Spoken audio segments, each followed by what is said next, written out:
Herkese merhaba, kanalıma hoş geldiniz. Bugün sizlere lezzetli mi lezzetli, tam ölçüleriyle taze sütten yapılmış mis gibi bir sütlaç tarifim var. Tadıyla, kıvamıyla yemelere doyamayacağınız bir tarif. Hadi gelin hep birlikte yapımına geçelim. İyice yıkamış olduğum pirinçlerimi uygun bir tencereye aldım. Üzerine sıcak suyunu ilave ediyorum. 4 su bardağı sıcak suyumuzu ilave ettim. Pirinçlerimi pişmeye bırakıyorum.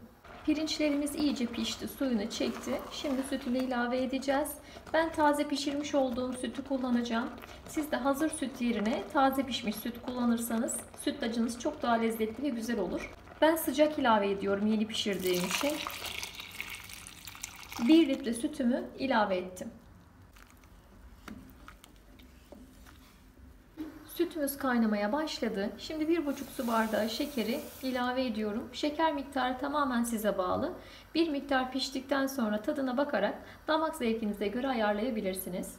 Dolu dolu bir yemek kaşığı nişastayı bir kaseye aldım. Bir miktar suyla açılmasını sağlıyorum. Bir paket vanilya. Nişastamızı sütlacımıza ilave ediyoruz ve hemen karıştırıyoruz. Sütlacımın dibini karıştırarak kıvam alıncaya kadar pişiriyorum.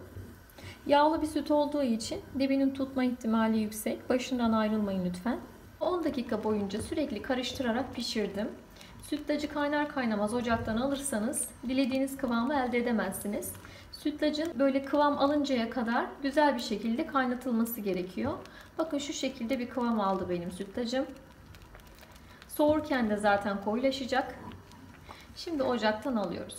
Sıcak sıcak kapları dolduruyorum.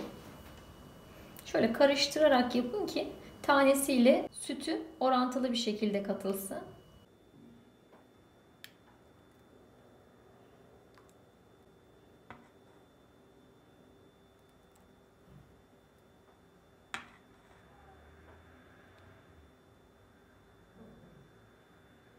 Toplamda 8 kase sütlacımız çıktı.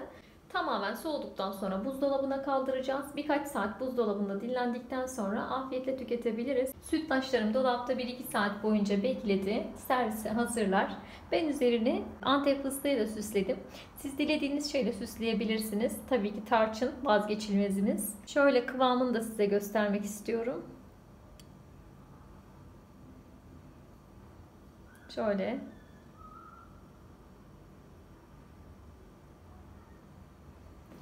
Tadı, kıvamı, şekeri, her şey o kadar muazzam ki sütlü tatlar zaten vazgeçilmezimiz. Bu arada dolaba koymadan önce dolap kokusu vurmaması ve üstlerinin kurumaması için ben streç filmle kapatıyorum sütlaçlarımı. Sizin de aklınızda bulunsun.